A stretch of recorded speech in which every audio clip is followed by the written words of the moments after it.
మెదక్కు వచ్చి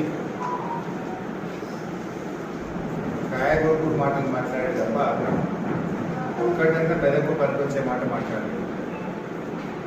ఆయన నిలబడ్డ మెదక్ రామదాస్ చౌరస్తానే కేసీఆర్ మెదక్ ఏం చేసిందో అని చెప్పడానికి ఒక సాక్ష్యం. ఈ కాంగ్రెస్ హయాంలో రామదాస్ చౌరస్తా ఎట్లుండే, ఇవాళ రామదాస్ చౌరస్తా ఎట్లున్నది.